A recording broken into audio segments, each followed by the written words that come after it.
ಇನ್ನೇನು ಮಲಗಬೇಕೆಂದು ಹೊದಿಕೆ ಹೊದ್ದವಳಿಗೆ ನಾಳೆ ಎಕ್ಸಾಮ್ ಎಂಬುದು ನೆನಪಾಗಿತ್ತು. ಹೇಗೂ ಓದಿದೀನಿ ಒಂದು ಸಲ, ರಿವಿಷನ್ ಮಾಡಿ ಮಲ್ಕೊಳ್ಳೋಣ ಅಂತೇಳಿ ಪುಸ್ತಕ ತೆರೆದು ಕುಳಿತಳು. ಅವಳು ಓದ್ತಾ ಇರಲಿ, ಬನ್ನಿ ಇವಳ ಪರಿಚಯ ಮಾಡ್ಕೊಂಡು ಬರೋಣ. ಸುರೇಶ್ ಮೈಸೂರಿನ ಒಂದು ಪುಟ್ಟ ಹಳ್ಳಿಯವರು, ಸದ್ಯಕ್ಕೆ ಮೈಸೂರಿನಲ್ಲೇ ವಾಸವಾಗಿದ್ದಾರೆ. ಪ್ರೌಢಶಾಲಾ ಶಿಕ್ಷಕರಾಗಿ ಕೆಲಸ ಮಾಡ್ತಾ ಇದ್ದಾರೆ. ಇವರ ಧರ್ಮಪತ್ನಿ ಚಂದ್ರಮತಿ ಮನೆಯ ಅನ್ನಪೂರ್ಣೇಶ್ವರಿ, ಗೃಹಿಣಿ, ಮಕ್ಕಳ ಪತಿಯ ಪ್ರೀತಿಯೇ ಈ ತಾಯಿಯ ಸಂಪತ್ತು. ಅತಿ ಶ್ರೀಮಂತ ಕುಟುಂಬವಲ್ಲವಾದರೂ ಒಂದು ಮಟ್ಟಿಗೆ ಸಿರಿವಂತರೇ. ಆದರೂ ಚೂರು ಅಹಂಕಾರವಿಲ್ಲ, ಸಾಧು ಸ್ವಭಾವ. ಇವರಿಬ್ಬರ ಮುದ್ದು ಮಕ್ಕಳು. ಮೊದಲನೆಯವ ಹರ್ಷ, 24 ವರ್ಷದ ಯುವಕ, 6 ಅಡಿ ಎತ್ತರ, ಜಿಮ್ನಲ್ಲಿ ದಂಡಿಸಿದ ಕಟ್ಟುಮಸ್ತಾದ ದೇಹ, ಹಾಲು ಬಿಳುಪು ಬಣ್ಣ. ಯಾವುದೇ ಹುಡುಗಿ ನೋಡಿದರೂ ಮತ್ತೊಮ್ಮೆ ತಿರುಗಿ ನೋಡಬೇಕೆನಿಸುವ ಹುಡುಗ. 3 ವರ್ಷಗಳಿಂದ ಎಸಿಪಿ ಆಗಿ ಮೈಸೂರಿನಲ್ಲಿ ಕಾರ್ಯನಿರ್ವಹಿಸುತ್ತಿದ್ದಾನೆ. ಎರಡನೆಯವಳು ಹರಿಣಿ, ಅಪ್ಪ ಅಮ್ಮನ ಮುದ್ದಿನ ಕೂಸು. ನೋಡೋಕೆ ಸುಂದರಿ, ಹಾಲು ಬಿಳುಪು ಬಣ್ಣ, ಸದಾ ನಗುವ ಸೂಸೋ ಕಣ್ಣುಗಳು, ತೇಡಿದ ಹುಬ್ಬುಗಳು ಸೊಂಟದವರೆಗೂ ಹರಡಿರೋ ಕಪ್ಪು ಕೇಶರಾಶಿ. ಅವಳ ಎತ್ತರಕ್ಕೆ ಅತಿ ಸಣ್ಣ ಎನಿಸುವ ಮೈಕಟ್ಟು, ಜೊತೆಗೆ ತರ್ಲೆ, ಹಠಮಾರಿ, ಆದರೆ ಯಾರ ಮನಸ್ಸನ್ನು ನೋಯಿಸುವಳಲ್ಲ. ಅಣ್ಣನ ಮುದ್ದು ಕಂದ ಇವಳೆಂದರೆ ಅವನಿಗೆ ಜೀವ. ಇವಳ ಎಲ್ಲಾ ತರ್ಲೆಗಳ ಅವನೊಬ್ಬನೇ ಸಹಿಸಿಕೊಳ್ಳೋನು. ಸದ್ಯಕ್ಕೆ ನಾಳೆ ಇರೋ ಮೊದಲನೇ ವರ್ಷದ ಎಂ.ಕಾಂ ಮೊದಲ ಸೆಮಿಸ್ಟರ್, ಮೊದಲನೇ ಎಕ್ಸಾಮ್ಗೆ ಓದ್ತಾ ಕೂತಿದ್ದಾಳೆ. 1 ಗಂಟೆ ಓದಿದ್ಲು, ತುಂಬಾನೇ ನಿದ್ದೆ ಬಂತು. ಬುಕ್ಸ್ ಎಲ್ಲ ಎತ್ತಿಟ್ಟು ಮಲ್ಕೊಂಡ್ಲು. ಬೆಳಿಗ್ಗೆ 10 ಗಂಟೆಗೆ ಎಕ್ಸಾಮ್. ಪಾಪ ನಮ್ಮುಡ್ಗಿಗೆ 8 ಇನ್ನು ಬೆಳಗ್ಗೆ ಆಗಿಲ್ಲ. ನಿದ್ದೆ ವಿಷಯದಲ್ಲಿ ಕುಂಭಕರ್ಣನ ದೂರದ ಸಂಬಂಧಿ ಇವಳು. ಅವರ ಅಮ್ಮ ಎದ್ದೇಳು ಅಂತ ಏಳಿಸ್ತಿದ್ದಾರೆ. ಎದ್ದೇಳೆ, ಬೆಳಗಾಗಿ ಆಗ್ಲೇ 3 ಗಂಟೆ ಆಯ್ತು. ಎದ್ದೇಳು, ನನಗೆ ಇನ್ನೂ ನಿದ್ದೆ ಬರ್ತಿದೆ ಅಮ್ಮ, ಪ್ಲೀಸ್ ಮಲ್ಕೋತೀನಿ. ಪುಟ್ಟಿ ಎದ್ದೇಳೆ, ಟೈಮ್ ಆಯ್ತು, ಎಕ್ಸಾಮ್ ಇದೆ, ಎದ್ದೇಳಮ್ಮ. ಅಯ್ಯೋ ಅಮ್ಮ, ಎಕ್ಸಾಮ್ ಯಾವಾಗ್ಲೂ ಇರುತ್ತೆ, ಇಷ್ಟು ಚೆಂದದ ನಿದ್ದೆ ಯಾವಾಗ್ಲೂ ಬರಲ್ಲ, ಮಲ್ಕೊಳ್ಳೋಕೆ ಬಿಡು ಪ್ಲೀಸ್, ಹೋಗಮ್ಮ, ಕೆಲಸ ನೋಡುವ. ರೀ, ನಿಮ್ಮ ಮುದ್ದಿನ ಮಗಳನ್ನ ನೀವೇ ಎದ್ದೇಳ್ಸಿ, ಇವತ್ತು ಎಕ್ಸಾಮ್ ಇದೆ ರೀ. ಎಕ್ಸಾಮ್ ತಾನೇ, ಮುಂದಿನ ವರ್ಷ ಬರೀತಾಳೆ ಬಿಡೆ, ಪಾಪ ಮಗು, ಮಲ್ಕೊಳ್ಳಿ. ನೀನು ಹೋಗಿ ತಿಂಡಿ ರೆಡಿ ಮಾಡು. ನಿಮಗೆ ಹೇಳುದ್ನಲ್ಲ, ನನಗೆ ಬುದ್ಧಿ ಇಲ್ಲ. ಇವನಿಗೆ ಅವಳ ಅಣ್ಣನೇ ಸರಿ. ಅವಂಗೆ ಕಾಲ್ ಮಾಡ್ತೀನಿ ಅಂತೇಳಿ ತಮ್ಮ ಮಗನಿಗೆ ಕಾಲ್ ಮಾಡಿದ್ರು. ನಮ್ಮ ಎಸಿಪಿ ಸಬ್ ಸ್ಟೇಷನ್ಗೆ ಹೋಗಿ 1 ಗಂಟೆ ಆಗಿತ್ತು. ಯಾವುದೋ ಕೇಸಿನ ಫೈಲ್ ಚೆಕ್ ಮಾಡ್ತಾ ಕೂತಿದ್ದಾರೆ. ಅವರಮ್ಮನ ಕಾಲ್ ಬಂದಿದ್ದು ನೋಡಿ, ಏನಿವತ್ತು ಅಮ್ಮ ಬೆಳಿಗ್ಗೆನೆ ಕಾಲ್ ಮಾಡ್ತಿದ್ದಾರೆ, ಬೆಳಿಗ್ಗೆನೆ ನನ್ನ ಕಂದ ಅದೇನು ಅವಾಂತರ ಮಾಡ್ಕೊಂಡಿದ್ದಾಳೋ ಅಂತೇಳಿ ಫೋನ್ ರಿಸೀವ್ ಮಾಡಿದ್ರು. ಏನ್ ಮಮ್ಮಿ, ಇವಾಗ ತಾನೇ ಬಂದೆ, ಆಗ್ಲೇ ಕಾಲ್ ಮಾಡ್ತಿದೀಯಾ, ಏನ್ ವಿಷಯ? ತಿಂಡಿ ರೆಡಿನಾ? ಇನ್ನು 10 ನಿಮಿಷದಲ್ಲಿ ಬರ್ತೀನಿಯ. ನನಗೆ ಟೆನ್ಷನ್ ಕೊಡೋಕೆ ಅಂತಾನೆ ಹುಟ್ಟಿದಳಲ್ಲ ನಿನ್ನ ರಾಜ್ಕುಮಾರಿ, ಅವಳಿಗೆ ಇನ್ನೂ ಬೆಳಕಾಗಿಲ್ವೋ?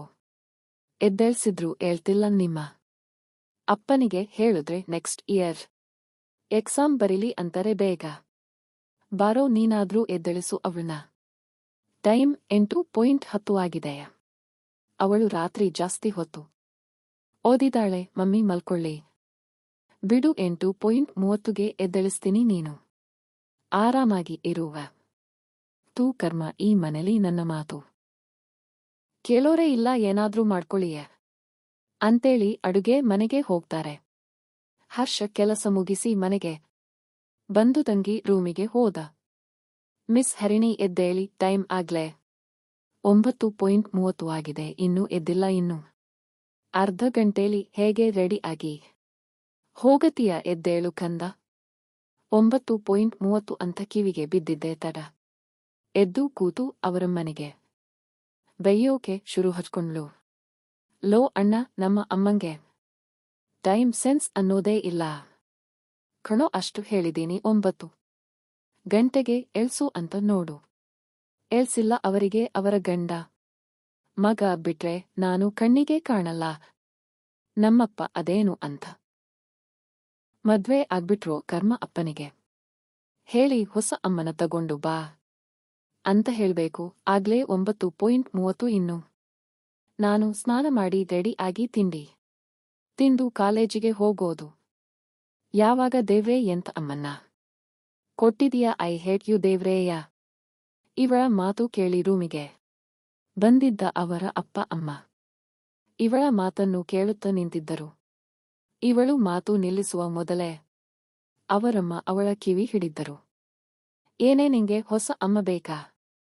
ನಾ ಎಳ್ಸಿದ್ರೆ ಇಷ್ಟು ಚೆಂದ ನಿದ್ದೆ ಯಾವಾಗ್ಲೂ ಬರಲ್ಲ ಅಂತ ಮಲ್ಕೋಬಿಟ್ಟು ಇವಾಗ ಇಲ್ಲಿ ನಿಮ್ಮಣ್ಣನ ಮುಂದೆ ನಾಟಕ ಮಾಡ್ತೀಯ ಇರು, ಇವತ್ತು ನಿನಗೆ ಬರೇ ಹಾಕ್ತೀನಿ ಅವಳ ಅಪ್ಪ ಬಂದು ಪಾಪ್ ಮಗು. ಕಿವಿಯಿಂದ ಕೈತೇಗಿಯೇ ನೋವಾಗುತ್ತೆ. ಮಗಳೇ, ಇನ್ನೂ 8:30 ಕಣೋ ಟೈಮ್. ನೀನು ಹೋಗು, ನಿಧಾನಕ್ಕೆ ರೆಡಿ ಆಗು. ನಡಿ ಚಂದ್ರ, ನೀನು ಮಗು ಬರ್ತಾಳೆ. ಇವಳು ಮಗುನ ಇವಳ ಫ್ರೆಂಡ್ಸ್ ಎಲ್ಲಾ ತಮ್ಮ ಮಕ್ಕಳು ಜೊತೆಗೆ ಓಡಾಡ್ತಿದ್ದಾರೆ. ಮದುವೆ ಮಾಡಿ ಅಂದ್ರೆ ನನ್ನ ಮಾತು ಕೇಳಲ್ಲ ಅಪ್ಪ ಮಗ ಇಬ್ರು ಮುದ್ದು ಮಾಡಿ ಇವಳನ್ನ ಹಾಳು ಮಾಡ್ತಿದ್ದೀರಾ. ಅಮ್ಮ ಮದುವೆ ಆಗೋ ಟೈಮ್ ನಲ್ಲಿ ಆಗುತ್ತೆ ಬಿಡು, ನಡಿ ತಿಂಡಿ ಕೊಡುವ ಅಂತೇಳಿ ಅವರಮ್ಮನ ಕರೆದುಕೊಂಡು ಹೋದ. ಹರಿಣಿ ರೆಡಿಯಾಗಿ blue kurti, white legging pant, white dupatta, ಹಣೆಗೊಂದು ಬಿಂದಿ, ಚೂರು ಕುಂಕುಮ, ಒಂದು ಕೈಗೆ ವಾಚ್ ಮತ್ತೊಂದಕ್ಕೆ ಬಳೆ ಹಾಕೊಂಡು ಡೈನಿಂಗ್ ಟೇಬಲ್ ಬಳಿ ಬಂದಳು. ಚಂದ್ರ, ನನ್ನ ಮುದ್ದು ಬೊಂಬೆ, ಎಷ್ಟು ಮುದ್ದಾಗಿ ಕಾಣ್ತಾ ಇದೀಯಾ ಅಂತೇಳಿ ದೃಷ್ಟಿ ತೆಗೆದರು. ಹರಿಣಿ, ನಾನು ನಿನ್ನ ಮಗಳು ಮಮ್ಮಿ, ನಿನ್ನ ತರಾನೇ ಮುದ್ದು. ಹರ್ಷ, ಅಪ್ಪ ಇವಾಗ ಸ್ವಲ್ಪ ಹೊತ್ತಿಗೆ ಮುಂಚೆ ಇಲ್ಯಾರೋ ಜಗಳ ಆಡ್ತಿದ್ರು. ಅಪ್ಪ ಅವರೆಲ್ಲಿ ಎಂದ ಅವರಪ್ಪನ ನೋಡುತ್ತಾ. ಸುರೇಶ್, ಹೂ ಕಣೋ, ನಂಗೂ ಕಾಣ್ತಾ ಇಲ್ಲ ಅಂದರು. ಹರಿಣಿ, ಅಮ್ಮ ಇಲ್ಲಿ ಬೇಜಾನ್ ಸುಟ್ಟ ವಾಸನೆ ಬರ್ತಿದೆ, ಬೇಗ ತಿಂಡಿ ಕೊಡು, ನಾನು ಹೊರಡ್ತೀನಿ. ಹರ್ಷ, ಡಾರ್ಲಿಂಗ್ ತಂಗಿನ ಯಾವಾಗ್ಲೂ ಡಾರ್ಲಿಂಗ್ ಹನಿ ಕಂದ ಎಂದೇ ಕರೆಯುತ್ತಿದ್ದ. ಹರಿಣಿ, ಹ್ಯಾಪಿನೆಸ್. ಅವಳ ಅಣ್ಣನನ್ನು ಪ್ರೀತಿಯಿಂದ ಹ್ಯಾಪಿನೆಸ್ ಅಂತಿದ್ಲು. ಚಂದ್ರ, ಮೊದಲು ತಿಂಡಿ ತಿನ್ನಿ, ಆಮೇಲೆ ಇಬ್ಬರು ಜಗಳ ಆಡಿ ಅಂತೇಳಿ ಚಿತ್ರಾನ್ನ ಬಡಿಸಿದ್ದರು. ಹರಿ, ಮಮ್ಮಿ ಲವ್ ಯು, ಚಿತ್ರಾನ್ನ ಮಾಡಿದೀಯಾ ಎಂದು ಚಿತ್ರಾನ್ನ ತಿಂತಾ ಇದ್ದಳು. ಹರಿ ರೆಡಿನಾ ಎಂದು ಕೂಗುತ್ತಾ ಬಂದಳು ಹರಿಣಿ ಗೆಳತಿ ಭಾನುಮತಿ. ಇವಳು ಹರಿಣಿಯ ಆತ್ಮೀಯ ಗೆಳತಿ. ಇವಳ ಮನೆ ಹತ್ತಿರವೇ ಇದ್ದದ್ರಿಂದ ದಿನ ಹರಿಣಿ ಭಾನು ಸ್ಕೂಟಿಯಲ್ಲೇ ಕಾಲೇಜ್ಗೆ ಹೋಗುತ್ತಿದ್ರು. ಹರಿಣಿ ಎಂಥ ಟೈಮಿಗೆ ಬಂದ್ಲು. ಇನ್ನೊಂದು ರೌಂಡ್ ಪ್ರಸಾದ ಫಿಕ್ಸ್ ಅಮ್ಮನ ಹತ್ರ. ಚಂದ್ರ, ಬಾ ಭಾನು, ಈ ಮೂದೇವಿನ ಎಳಿಸೋದೆ ದೊಡ್ಡ ಸಾಹಸ. ತಿಂಡಿ ತಿಂತಿದ್ದಾಳೆ, ಬಾ ನೀನು ತಿನ್ನು.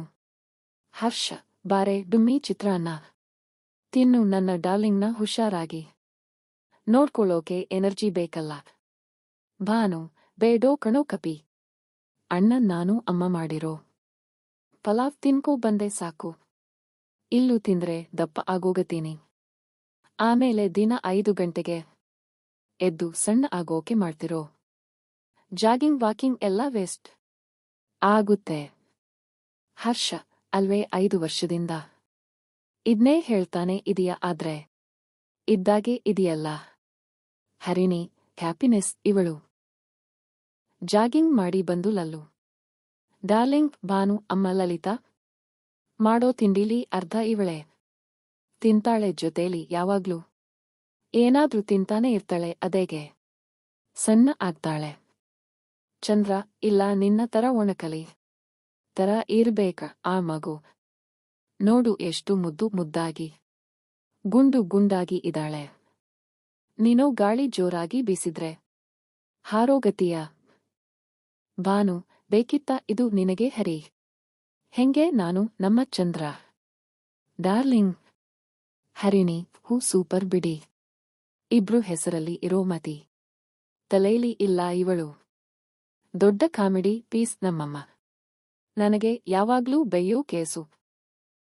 ಸುರೇಶ್, ನಿಮ್ಮ ತರ್ಲೆ ನಿಲ್ಲಿಸಿ. ಬೇಗ ಹೊರಡಿ.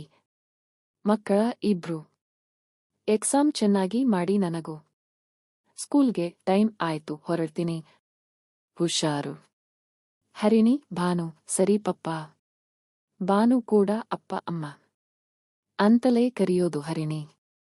ಅಪ್ಪ ಅಮ್ಮನನ್ನು ಹರಿಣಿಯೂ ಅಷ್ಟೇ. ತಿಂಡಿ ಮುಗಿಸಿ ಎಲ್ಲರೂ ಹೊರಟರು. ಚಂದ್ರ, ಭಾನು ಹುಷಾರು ಕಣೆ. ಈ ಕಪಿ ಮತ್ತೆ ಆ ನಿಮ್ಮ ಕಪಿಸೇನೆ ಜೊತೆಗೆ ಸುತ್ತೋಕೆ ಹೋಗ್ದೆ. ಎಕ್ಸಾಮ್ ಮುಗಿಸಿ ಬೇಗ ಮನೆಗೆ ಬನ್ನಿ ಇಬ್ರು. ಎಕ್ಸಾಮ್ ಚೆನ್ನಾಗಿ ಮಾಡಿ. ಹರಿಣಿ, ಭಾನು, ಸರಿ ಡಾರ್ಲಿಂಗ್. ಹರ್ಷ, ಡುಮ್ಮಿ, ಡಾರ್ಲಿಂಗ್ ಬಾಯ್. ಹರಿ, ಭಾನು, ಬಾಯ್ ಅಣ್ಣ ಅಂತೇಳಿ ಇಬ್ಬರು ಸ್ಕೂಟಿಯಲ್ಲಿ 9:30ಕ್ಕೆ ಮನೆಯಿಂದ ಹೊರಟರು. ಕಾಲೇಜು ಮನೆಯಿಂದ 10 ನಿಮಿಷದ ದೂರವಷ್ಟೇ. ಆದರೆ ಕಾಲೇಜಿಗೆ ಸ್ವಲ್ಪ ಬೇಗನೆ ಹೋಗುವುದು ಇವರ ರೂಢಿ. ಹಾಗೆಯೇ ಹೊರಟು ಕಾಲೇಜು ಸೇರಿದಾಗ ಸಮಯ 9:40. ಇನ್ನು ಪರೀಕ್ಷೆಗೆ 20 ನಿಮಿಷಗಳು ಉಳಿದಿತ್ತು. ಸ್ಕೂಟಿ ನಿಲ್ಲಿಸಿ ತಿರುಗುವಷ್ಟರಲ್ಲಿ ಅವಳ ಗ್ಯಾಂಗ್ ಹಾಜರಾಗಿತ್ತು. ಸೂರ್ಯ, ಮಧು, ಅನಿಲ್, ವಿಶಾಲ್, ಅಮೃತ, ಅಶ್ವಿನಿ, ಛಾಯಾ, ಭಾನು, ಹರಿಣಿ ಸೇರಿ 9 ಜನ ಇವರ ಗುಂಪಿಗೆ. ಇವರ ಕಾಲೇಜಿನಲ್ಲೇ ಒಂದು ಹೆಸರಿದೆ. ಅದೇ ನವಗ್ರಹ ಸದಾ ಜೊತೆಗೆ ಇರುವವರು ಇವರು. ಅದಕ್ಕಾಗಿಯೇ ಅವರ ಸೀನಿಯರ್ಸ್ ಇಟ್ಟ ಹೆಸರಿದು. ಎಲ್ಲರೂ ಸೇರಿ ಸ್ವಲ್ಪ ಹೊತ್ತು ಮಾತಾಡಿ ತಮ್ಮ ತಮ್ಮ ಎಕ್ಸಾಮ್ಸ್ ರೂಮ್ ಹುಡುಕಿ ಆ ಕಡೆಗೆ ಹೆಜ್ಜೆ ಹಾಕಿದ್ದರು.